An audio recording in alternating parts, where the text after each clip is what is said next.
Alright, so when we left off, I left you with a question of thinking about enculturation and the process of learning culture in your own life.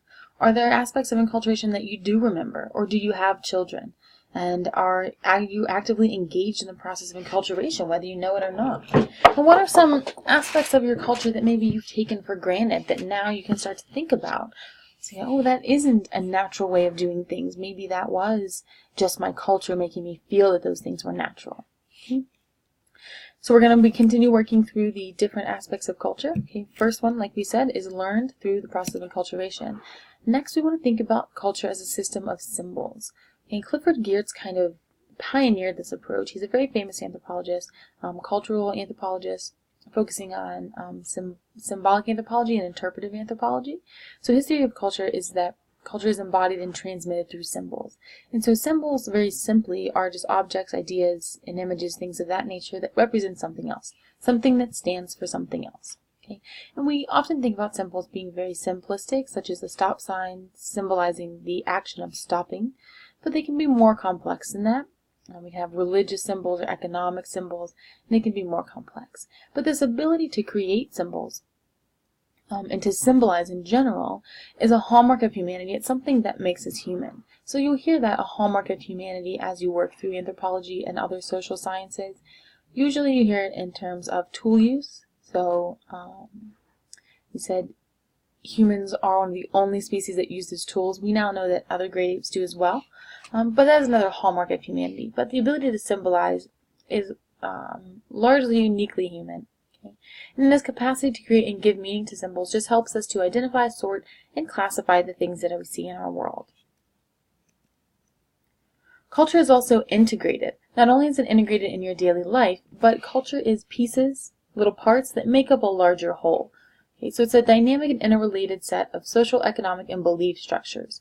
Okay, and understanding each of those is how you understand everything as a whole.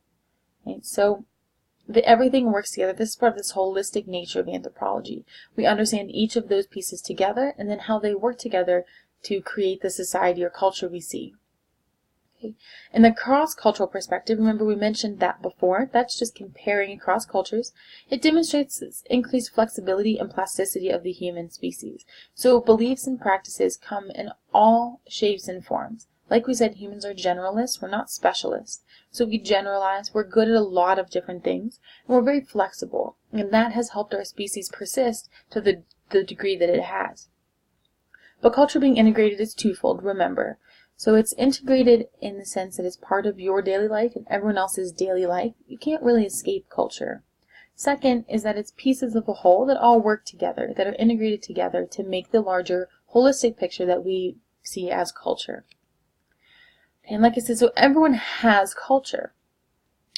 Even though we all have our own specific culture, we don't usually realize it until we're faced with some different cultural practices. Okay, so we kind of, like we said, take our own culture for granted and don't recognize it, but then we recognize culture when it's very different from our own. Okay, so in the U.S., we tend to think about minorities, immigrants, people who aren't of the white middle class variety. We tend to think of those people as the only people with culture. Okay, and that there isn't a white American culture, there isn't an American culture, right? Okay. But that's really just because we're so integrated into it. Okay, so we can't really see it. It's very difficult to see. Okay, but by differing from the mainstream cultural practices and patterns in the U.S., the minorities and immigrant groups, they just make their culture very visible.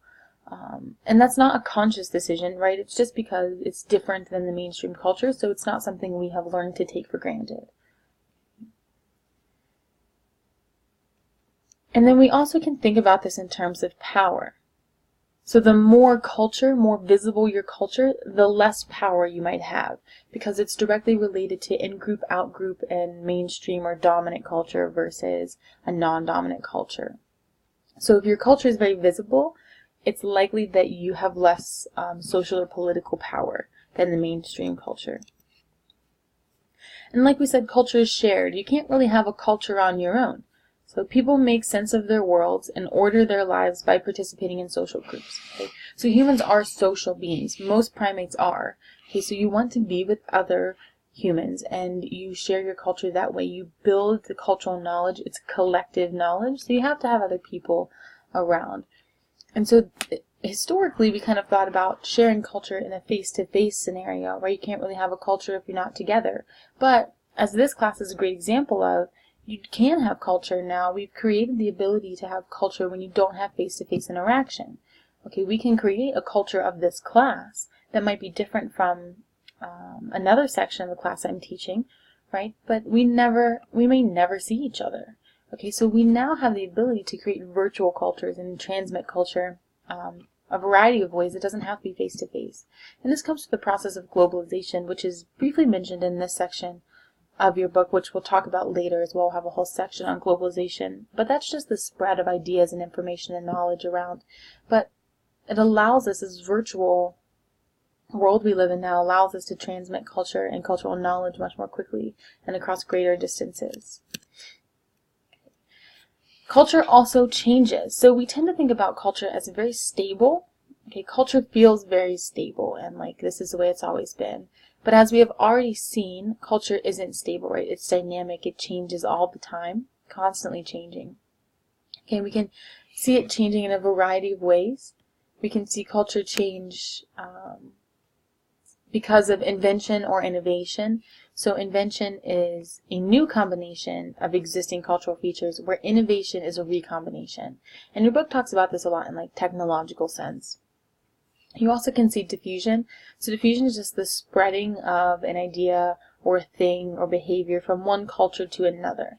And that can occur because you have cultures that are very close physically. But like we just said, right, we can have diffusion of cultural ideals and ideas virtually, okay, and through the process of globalization and just mainstream media, and we can access media of different cultures from here as opposed to having to be, maybe I'm watching Indian movies, but I don't have to be there to experience Bollywood. I can experience that here. Okay. So diffusion is selective, reciprocal, and then there's some modification that occurs. So not every aspect of culture is diffused. And there tends to be two-way diffusion between both cultures. And once those cultural ideals are diffused, you can modify them within your own culture, build a new role for that same idea in your own culture. We can also see changes through linked changes. So this is where one aspect of a culture changes, and because culture is so integrated, another piece over here will change as well. Okay, so maybe the intention wasn't to change both, but it happened because they were connected, and so you change one, you change the other.